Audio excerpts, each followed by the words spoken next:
こんにちは、日本語クラスです。今日はすごくラフにと言います。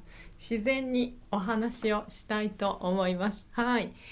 この写真ぜひ見てください。すごく綺麗な写真だと思いませんか？はい、そうですね。そうそう。侍の家、まあまあそうですね、それもそうなんですけど、やっぱり日本人の私にとってはこの桜です。桜、花、桜。はい、こっちがやっぱりいいなと思います。はい。もちろんね、このコラボレーション最高ですよね。この、はい。お城とコラボレーション最高です。はい。皆さんね、知っている通り、今4月で、桜が咲いていました。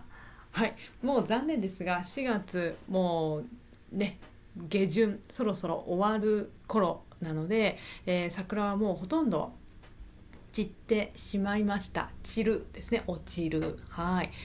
そしてこの桜というのは日本人にとってはやっぱり本当に大切な花です。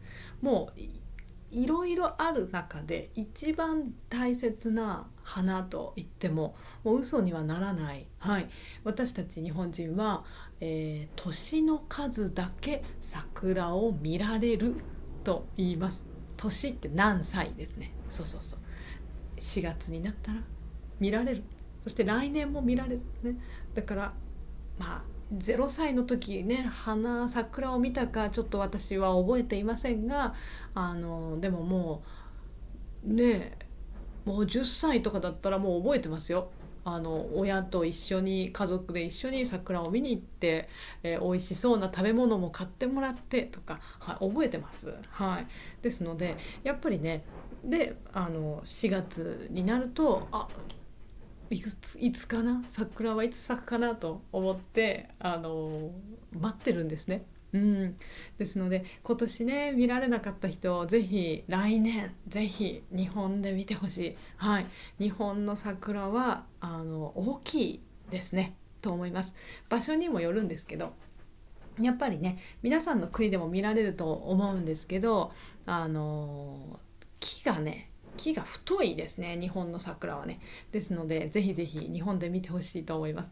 で桜はね、去年実は私の YouTube チャンネルでいっぱい桜の写真もアップロードしたし、短いビデオもアップロードしたので、ぜひ私のポッドキャストのカテゴリーの中に入ってます。すっごい綺麗ですから、すっごく綺麗ですから、ぜひ見てください。はい。もう惚れ惚れするっていうんですね、そのね、もう惚れちゃう、好きっていう、はい、私にじゃなくてもう桜に大好きってなりますので、ぜひ見てください。はい。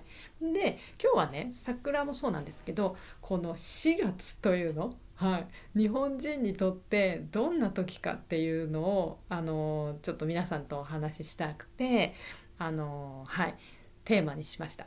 でね、日本の4月ってもちろん桜もそうだし、新しいことが始まる月なんですね。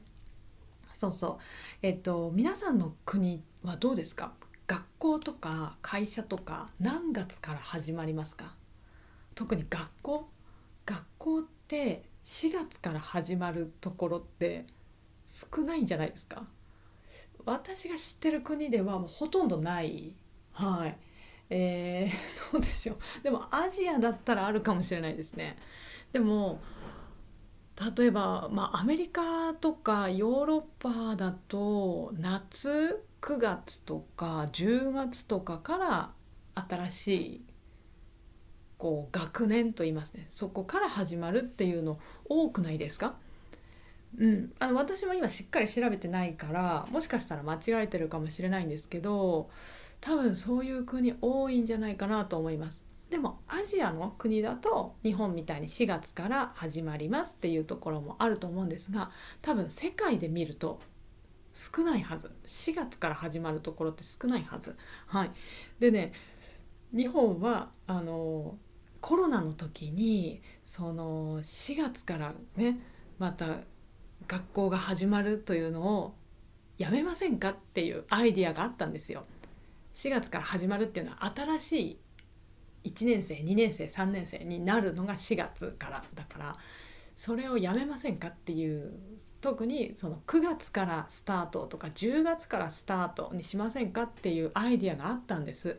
うん、あのコロナのせいでテストができないから、はい、例えば大学に入るという時も、2月とかまたは1月2月3月にテストをして4月に大学生が入る、新しい学校に入る、その試験ができない、コロナで。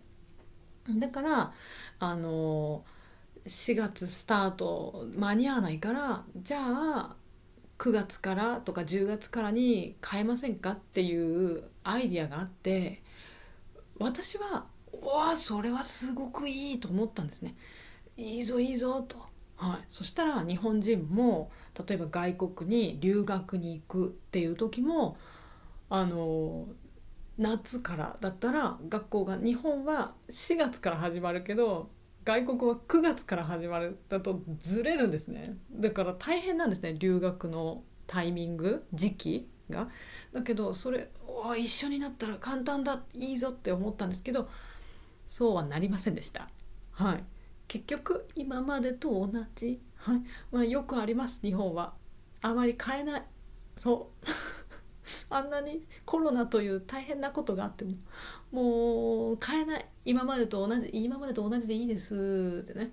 はい、めんどくさいんですかね、なんでかわかんないですけど、そうなりました。そうでね、ですので今、日本では4月っていうのはこう新しいことが始まるっていう、そういう時で、そういう人がたくさんいるんですね、日本中に。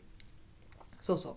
で、あのだから新しく大学に入ったとか、新しく会社に入った、大学を卒業して会社に入りました、会社員1年生です、1年目と言います、1年目ですとか、ワクワク大変頑張るぞみたいな人いるんですけど、そういう嬉しいって人もいれば、いや全然桜とか見たくないしっていう人もいるんですね。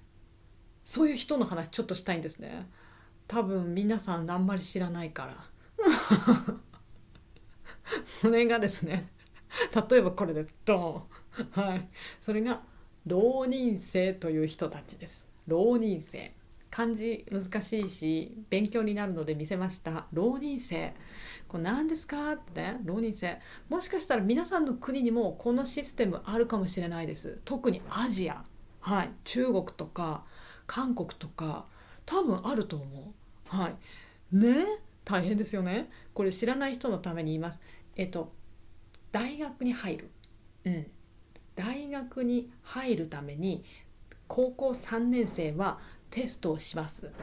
日本だったら1月2月に大きな試験が大体あります。で、私はこの大学に入りたいからと言ってテストをして、で、合格したらもちろん入れるんですね。だけど合格する人がいますから合格しない人もいますね。そう、誰かが合格しませんから誰かが勝つんですね。誰かが勝ってその人が入れます。みんなが入れますだったらテストしなくていいですね。残念ですが誰か入れないんです。そうで、あのいっぱい大学テストしていいんですよ、受けていいんですよ。だけど私は絶対ここの学校に行きたかった、でもダメだった、合格しなかった、じゃああと1年自分で勉強しますっていう人、はい、来年のテストをまた受けますっていう人、はい、それが浪人生です。はい、で、これ日本のシステムはこうです。はい、でね、で浪人生はもう高校卒業してます。はい。だから高校3年生です。例えば私。で、私は大学行きたかったからテストを受けました。でもテストに合格しなかった。だから私は高校を卒業します。3月に卒業しました。だけど私は大学にも行かないし、仕事もしないし、就職しないし、仕事探さないってことです。で、私は来年のテストのために勉強します。はい。で、これ勉強してる人、浪人生。はい。で、自分で勉強する人もいれば、いや、自分だけではダメだと。足りない。教えてもらえないとわからないとか、生活のリズムがバラバラになっちゃうからダメだとか言って学校行くって人もいるんです。学校行く。はい。それが、その学校が予備校っていうものです。予備校。なんか名前変ですよね。予備。予備って準備するって意味です。準備する学校。何の準備？そうですそうです。テストの準備です。大学試験のためのテストの準備をするための学校です。予備校と言います。はい。で、この予備校というのも、もちろんお金がかかります。はい。で、いろんな学校があるので、そのいくらかかるかは学校によって違うんですけど、だいたい100万円くらい。高いですね。で、これはですね、これも学校によるんですが、学校があって、だいたいビルがあって、勉強していいです。何時に来てあなた勉強してもいいですよっていう風にテーブル、机と椅子があって、で、何時に勉強しに行ってもいいっていう部屋があったり、あとはもちろん授業もある。授業も、授業の時間もあるし、授業終わった後その自分で勉強する部屋で勉強してもいいし、または自分の家で勉強してもいい、そこは選んでいいみたいです。で、その授業もとても高い学校だとすごく教えるのが上手な先生、テストのことを大学試験のテストのことをよく知ってる、もうプロフェッショナルですねの先生が教えてくれるとか、それは先生が話して、その浪人生がたくさんいます。でそれを先生の話を聞くとか、またはあのビデオビデオレッスンですね。先生の授業をビデオに撮ったものを見る。で、勉強する。とか、なんかいろいろあるみたいです。予備校によってそれぞれ勉強のスタイルは違う。うん。で、予備校っていうのもあるし、あと塾っていうのもありますね。塾だと、それは、いや私は英語だけできないから、英語だけのクラスに行きたいから、他は大丈夫です。他の勉強はできるけど、英語だけは分かんないから、英語だけはとかって言って、塾に行くっていうのもあるみたい。でも、でも浪人生だと塾じゃなくて、やっぱり予備校に行くのかな。ちょっと私その辺詳しく分かんないんですけど、私が私が浪人生をやらなかったので、そうそう。だけど、でもこういうシステムは本当にあるんですね。で、これってでもどう思います？自分でやったらどう思います？これちょっとイメージしてください。これ4月ね。4月にこれ予備校に入るんですね。本当は大学に入りたかったんですよ。だけど友達は大学入った。すごく楽しそうだ。うわいいな。なんか入学式の写真とかなんかSNS で見たとか、いいな、楽しそうだな、入学したんだ、うわーってね、おめでとうってメッセージを送るけど、ちょっと心の中で泣いてますよね、多分ね。で、も自分は予備校に入る。予備校は多分入学式ないと思うんです、多分ね。入学しておめでとうございますって多分ないから、頑張りましょうね、絶対来年自分の入りたい大学入りましょうねって言って、多分入学式ってのは多分ない。ちょっと分かんないけど多分ない。入学式やってる前に勉強してくださいみたいな、その時間もったいないだと思うんです。で、それを4月から1年間続くんですね。次の大学の試験までずっと。大変だし、何より4月が結構多分心が傷つく、メンタルが傷つくと思うんです。あのやっぱりね、本当に4月の日本って、あの大学生になった人がもう楽しそうに「うわー大学だ」みたいなでなってたり、高校に入った人が綺麗な新しいユニフォーム制服でってしてるのとかやっぱりいるんですよ。たくさんそういう人が街に。だからね、浪人生でそれを見てなんかはあみたいな、はあ、いいな、悔しいというか、絶対来年大学行くんだって思ったり、多分なんかいろんな気持ちになると思います。うん、だからね、4月ってそういう人もいるんですね。だから電車に乗った時にとかバスに乗った時に、そういう高校とか大学入ってって人とってなんかって人、特に勉強してるとかね、すっごい勉強してる人、それも浪人生は制服はもう着てないですから、もう学校行ってないからね、高校は卒業してますから制服は着てない。ちょっとなんかいろんな気持ちになると思いません？なんかね、だからね、ちょっとね4月はね、あの気をつけないと、もしかしたら電車の中とかで「うわー」とか「高校楽しいね」とか「うわ大学だ」とか言ってると「くそ」って言って「お前いいな」みたいなんで、例えばジュースをバーってかけられたりとかさ例えばですけどとか、なんかナイフで「うわこら」とかってやられないかなってちょっと思ったりしてしまいます。なんかだからちょっと嬉しい嬉しいっていうのもあんまり外に出すのもちょっと危険かもしれないってなんか最近思うようになりました。はい、日本もね、ちょっと治安が悪いと言います。ちょっと危ない人も増えてきてしまったので、なんか幸せそうにしてると幸せじゃない人に何かされるんじゃないかと、ちょっと気をつけた方がいいって、ちょっと最近なんかいろんなニュースを見てるとそう思ってしまいます。悲しいんですけどね。そう、あともう一人ですね、悲しい人がまだいて、これですね、留年。留年って知ってます？留年っていうのはね、学生ですよ。でも、例えば高校生で高校1年生なんですけど、テストができませんでした。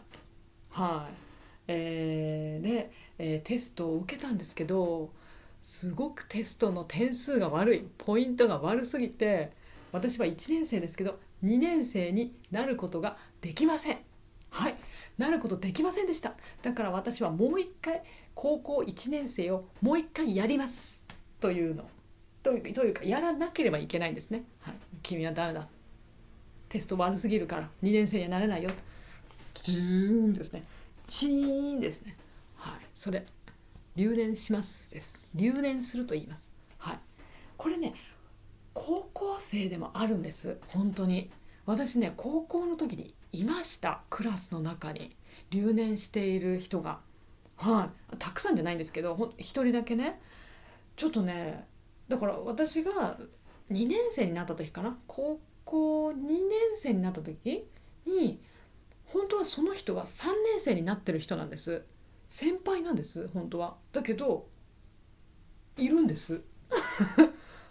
うん、知らなくて私で、友達から聞いて「ねえねえ、あの人留年したんだよ」って聞いてそうなの？それまで知らなかった。本当に留年するって高校生で留年する人いるんだって知らなかったんですけど、あるんですね。大学生だと結構聞くんです。あるんです。大学は大学を辞めたくないからわざとテストを受けないで留年するっていう人もいるぐらいいるんです、そういう人。だけど高校でもいたから、私の時ちょっとびっくりしました。そして聞けないですよね。なんで留年したのなんて絶対聞いちゃいけないし、やっぱりその人もやっぱり心が傷ついてますよね。4月になってね、自分は本当は高校3年生になる予定だったのにまた2年生のクラスにいるってね、うん、だから友達はみんな3年生になって自分だけここにいて、知らない後輩と、後輩って自分より下の人ですよね、後輩と同じ教室でまた勉強する。やっぱね最初はねその人ねちょっと暗かった。なんかちょっとやっぱなんかねかわいそうだなと思ってしまいました。はい。その人は男の子だったんですね。男の子だったからすごく私がすごい仲が良かったわけじゃないけど、あのなんか話す時もちょっとね最初困りましたで、どうしよう先輩だしな、年齢は年は1個上だから敬語で済ませて話した方がいいのかな、本当に思いましたよその時。だけどその彼もだんだんクラスに慣れてきて普通に話してたから、で他の友達女の子の友達とも話してて敬語使ってなかったんですね。でこうニックネームもついてて、こう名前にねこうそのまま名前を例えば山田くんとかじゃなくて、山田くんだったら山ちゃんみたいな、山ちゃんさんって、でみんなでこう山ちゃん山ちゃんって言ってたから、山ちゃんって言うってことは敬語使わなくていいんだなと思って、普通の友達としてはい接してました。接するっていうのはこう友達になるってことですね。で彼は結局は私たちと同じに高校をちゃんとその後卒業できました。はい。なんかねはっきりその山ちゃんからは聞いてないけど、どうして留年したか聞いてないけど、勉強の問題よりもちょっと心の問題で学校に来られない時があったみたいで、出席学校に来なければいけない、何日来なければいけませんっていうのがあるんですね、ちゃんとね。それが足りなかったみたいで来られなくて、で留年してしまった山ちゃんは。でだけどその次の私たちと同じ時はちゃんと毎日学校来てちゃんと卒業できました。楽しそうでした。ちゃんとだから2年生と3年生も一緒のクラスだったかな多分。でそうなんです。ですので何と言いますかね、山ちゃんは良かったけど結果的には良かったけど、でも多分山ちゃんはすごくやっぱり4月すごくね心がね辛かったと思います。だってそう思いません？みんな僕の友達今3年生になって高校3年生になったのに、だって高校生って10何歳？日本だと10、15、16歳ぐらいですか？高校2年生でしょ？ 16、10なんか17歳ぐらいかな。私が16歳で山ちゃんが17歳ぐらいかな。もう本当にこう思春期って言います。そういうねこう心も子供から本当に大人に変わる時、体も子供から大人に変わる時だから、こうホルモンの問題もあるし、こうなんかイライラする時じゃないですか、そういう16歳17歳とかって。あと将来のこともいろいろ考えてしまうし、だからなんかそんな時に留年してしまって、多分自分はねすごくショックだったと思うんです。だからねなんかそういう人にとって4月っていうのは全然ハッピーじゃない、全然幸せな時じゃないと思うんです多分。すごくこう辛い。なんだよ桜とかどうでもいいよみたいな、早く桜終われよって多分思ってるんじゃないかな。なんかねとにかく辛かったんじゃないかなってちょっと思います。はい。ですから、そういう人がね同じ4月を生きている、それが日本です。はい。ただ確かにこの留年システムっていうのは外国はありますよね。あの大学とかありますよね。日本はあの特に大学とかは入る時入学するのが難しくて、もう大学に入ってしまったらその後はそんなに大変じゃないんですね。試験もそんなに大変じゃないんですよ日本って。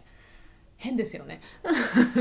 でだから大変だけど入る時が一番大変なんですね。だから高校3年生とか浪人生が一番大変なんです。すっごい勉強しなければいけない。で、入った後は、だいたい決まったことをやってればだいたい卒業できます。あとはちゃんと出席してれば。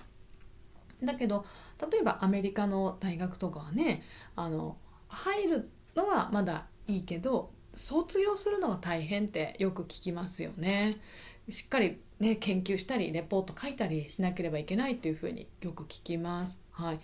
日本もね本当にそっちの方がいいとは思いますシステムとしてはそっちの方がいいと思います。じゃないと日本人学校入ってからあんまり勉強しないですから、大学生特に。はい。あんまり良くないですよねそれね。何のために大学入ったのってね。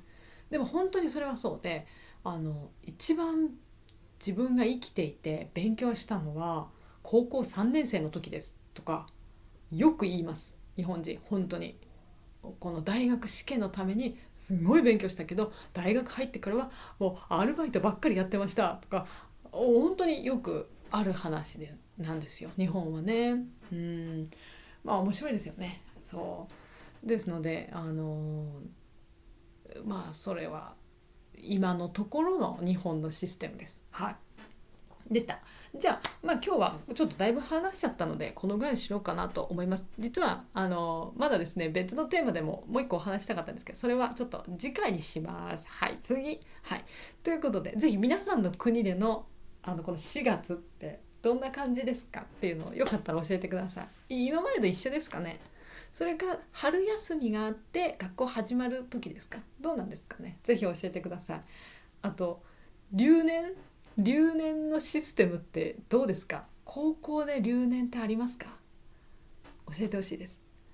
中学は私の友達に留年した中学生いないから多分ない。日本はね多分留年ないと思います日本は。中学生までは。ただ高校はあります。はい。教えてください留年のシステムで。はい。ではではじゃあもうそのぐらいにして、じゃあちょっと簡単に私のオンラインレッスンのお話させてください。私今日ちょっとこんな話してますけど実はちゃんとした日本語の先生です。日本語の教師です。はい。先生ってね自分のこと先生っていうのは実は正しくないです。罰です。はい、教師です。仕事ね。はい。で日本語を教えて何年目 ?16 年目ぐらいかなだったと思います確か。はいはいはい。でなんかプロフィールに書いてあるんですけど、2500人ぐらいかな3000人ぐらいかなの、学生さん今まで教えてきてます。はい。ですのでいろんな国の学生さんに教えてきてるのでまあまあ経験があります。はい。ですので教えるのは、分かりやすいというふうによく言ってもらえてます。はい、ありがとうございますって感じですけどね。ですのでYouTube もやってるんですね。で皆さん知ってるかもしれないけどオンラインレッスンを開いたりビデオレッスンを開いたりしてます。はい。そして、全部の情報はここに書いてある、このホームページにありますのでぜひ見てください。このリンクホームページリンクは今日のビデオのコメントのところにありますのでぜひそこをクリックしてください。はい。で、皆さんは今ですね多分多くの人が JLPT の勉強をしてますね。でその中でも読解の問題って本当に難しいので、読解をまず皆さんができるようにそして合格できるようにというビデオを作ってます。はい。でここにお見せしてるのはもうあります。皆さんもうすぐに見られますのでぜひぜひ使ってください。合格するために何すればいいのってちゃんとありますよやり方。ですのでやり方知らないでほとんど皆さん勉強してます。間違えてます。はい。残念ですけど、はい。あなたのやり方間違えてます。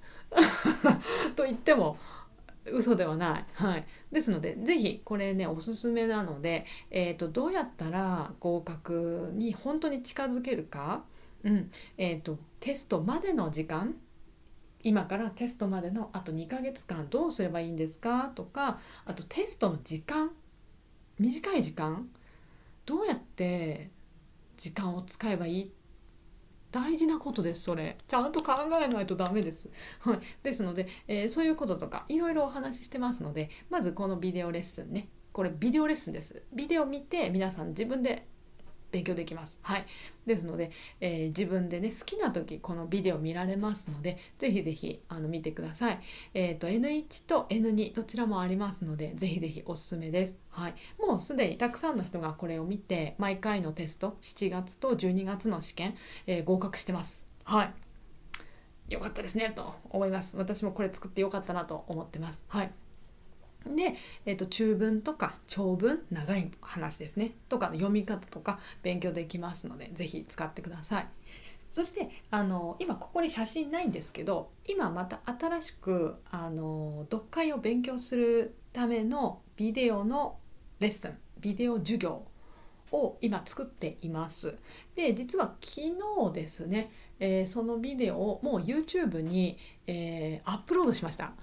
ですが、YouTube でいいんですかってね、無料で見られますかってね、見られます。はい。実は YouTube にもアップロードしたので見られます。だけどそれは半分だけ、全部じゃない。はい。ちょっと読解の半分ぐらい、またもうちょっと短いかな、の内容を YouTube でも見られるようにアップロードしたので、ぜひぜひ見てみてください。こうやって勉強するんだ、ちょっとわかると思います。で、あのその残りの半分はもう私の本当にクラス入った人しか見られないです。特別なビデオです。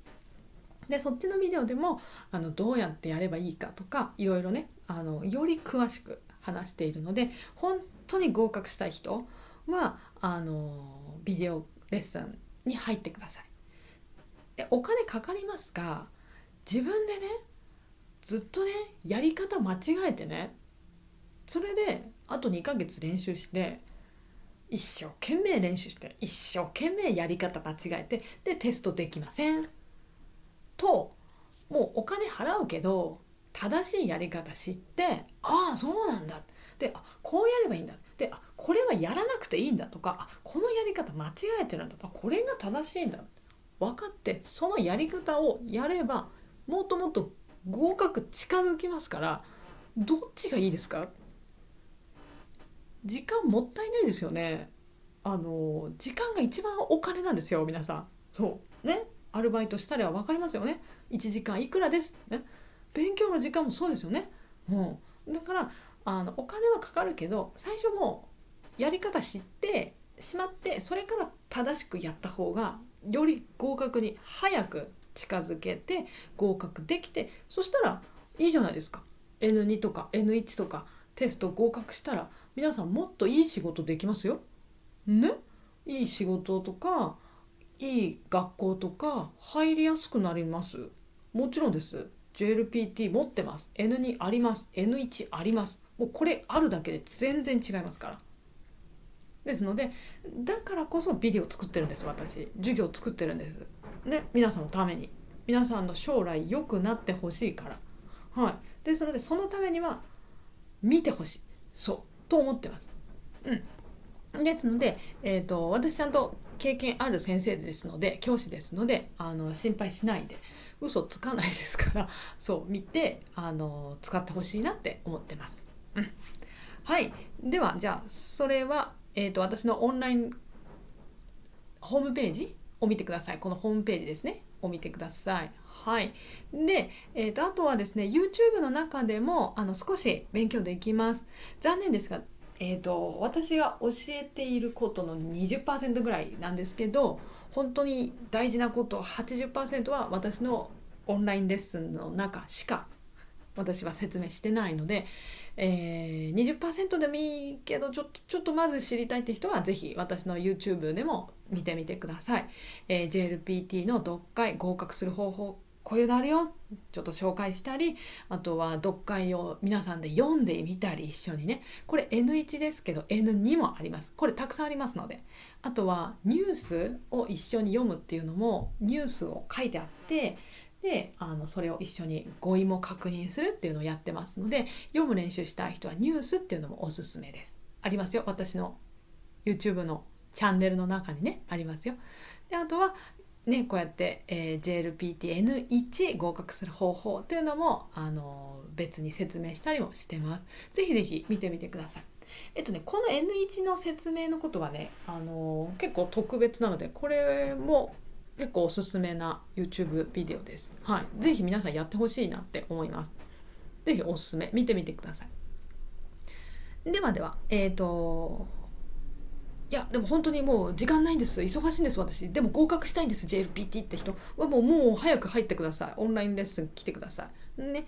そうそうで、新しいクラス作りますって言ってるんですけど、実はまだホームページができていなくて多分今皆さん見てる時はね、今日はですので、あれないって見つからないって人はちょっと待っててください。今急いで作ってますので、はい。ただ多分そのクラスの名前はですね N1 だったら N1 読解めっちゃわかるクラスっていう名前だと思います。めっちゃわかるって書いてあります。多分めっちゃわかる、めっちゃって皆さん知ってますよね。めっちゃはとてもの意味ですね。めっちゃすごくの意味、めっちゃわかるクラスです。 N2 だったら N2 読解めっちゃわかるクラスですのはずです。ちょっと名前変わってるかもしれないけど、多分めっちゃがついてます。めっちゃわかる。はい。ぜひどうぞ来てください。もう今週中には絶対にホームページ作りますので入れます。でもうビデオ見られますので、ぜひぜひ来てください。ビデオは作ってるんです。ホームページができてないんです。はい。すいません。はい。あとは私の、ズームレッスンというのもあります。ズームレッスンというのはビデオじゃなくて、ビデオレッスンじゃなくて、皆さんと話しながら、私と皆さんで話しながら授業をします。はい。例えばビジネス日本語、会話の練習、プライベートレッスンがあります。はい。プライベートレッスンはあなたが勉強したいことを何でも私が教えます。あなた一人と私一人です。で、会話練習はグループレッスンです。皆さん友達ができます。友達と私で練習しましょう。話す練習。そしてはい、ビジネス日本語は仕事の日本語です。はい、これは日本で働いている人とか働きたい人とか、そうですね、働かないけどすごく興味がある仕事の日本語に興味あるとか、経営を知りたいとか、そういう人おすすめです。はい、ビジネスの電話のかけ方、話し方やってます。すごく楽しいです。難しいけど楽しいです。はい。メールの書き方。メールって嫌ですよね。私も嫌ですよ。はい。日本人にとってもメール難しい。はい。ですけど勉強すればちゃんとルールがある。決まっているルールがあるから、それコピーすればいいんですね。まあね、ってここで使うのか。はい。